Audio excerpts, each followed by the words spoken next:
Hi, it's Miss Howard again. Time for another chapter of the Enchanted Wood. This time we're up to chapter 5 and it's called the Roundabout Land. One big broad branch slanted upwards at the top of the faraway tree. Joe climbed onto it and looked down, but he could see nothing, for a white mist swirled around and about. Above him the enormous thick white cloud stretched, with a purple hole in it through which the topmost branch of the faraway tree disappeared. The children felt tremendously excited. At last they were at the very top. Joe carefully pulled himself up to the final branch. He disappeared into the purple hole. Beth and Franny followed him. The branch came to an end and a little ladder ran through the cloud.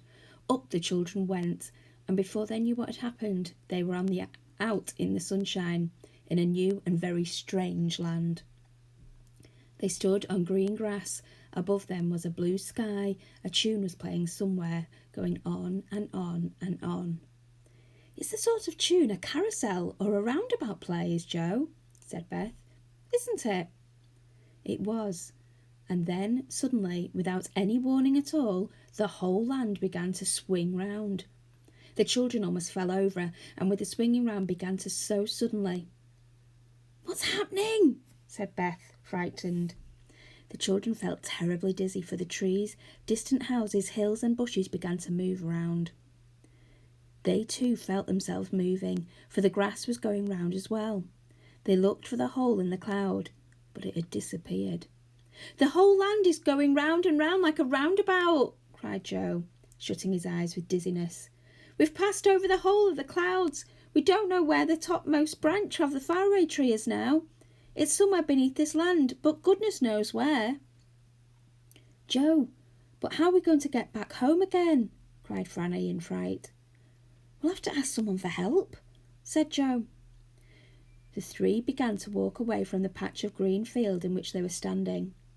Beth noticed that they had been standing on a ring of grass that seemed darker than the grass around. She wondered why it was. But she had no time to say anything, for really it was dreadfully difficult to walk properly in a land that was going round and round like a proper carousel all the time. The music went on and on too. Hurdy-gurdy, Joe wondered where it came from and where the machinery was that worked the strange roundabout land.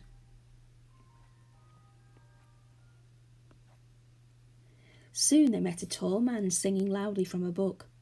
Joe stopped him, but he went on singing. It was annoying. "Hey diddle diddle ho diddle round and round and round," shouted the man, whilst Joe tried to make himself heard. "How can we get away from this land?" Joe shouted. "Don't interrupt me, hey diddle ho diddle," sang the man, and he beat time with his finger. Joe caught hold of the bony finger and shouted again. "Which is the way out of this land? And what land is it?" "Now you've made me lose my time," said the tall man crossly. "I shall have to begin my song again." "What is this land, please?" asked Franny. "It's Roundabout Land," said the tall man. "I should have thought anyone would have guessed that.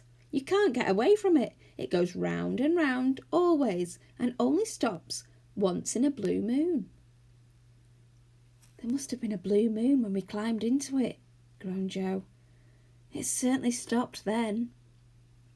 The man went off, singing loudly, "Hey diddle ho diddle, round and round and round." "Silly old round and round," said Franny. "Really, we do seem to meet the most peculiar people." "What? And what about getting home?" said Beth. "Mother will be anxious if we are not back before long.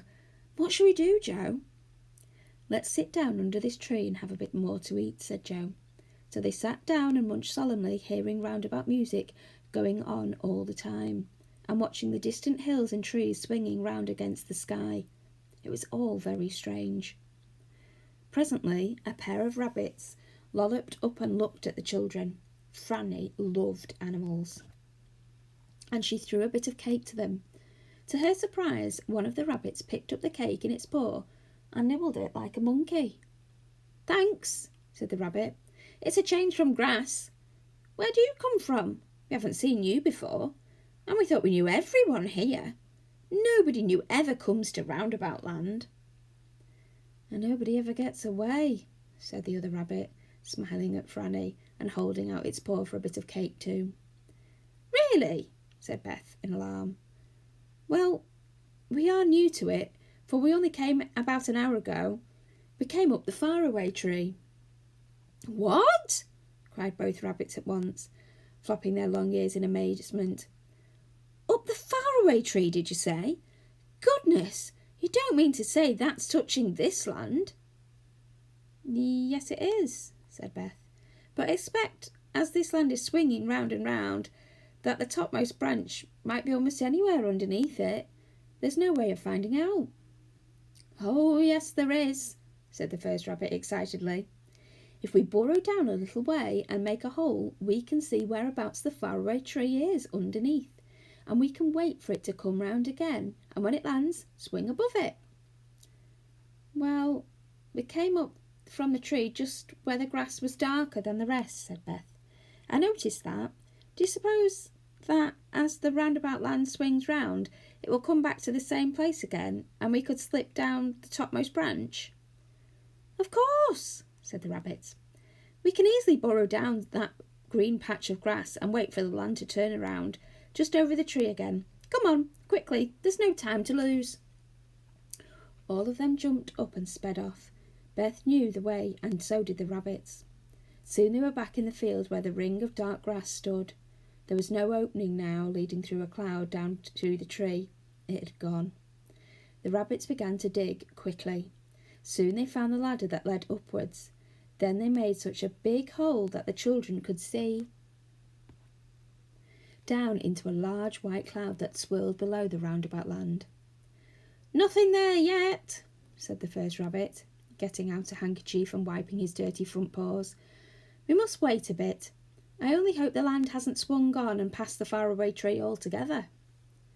The roundabout music went on and on. Then suddenly it began to slow down.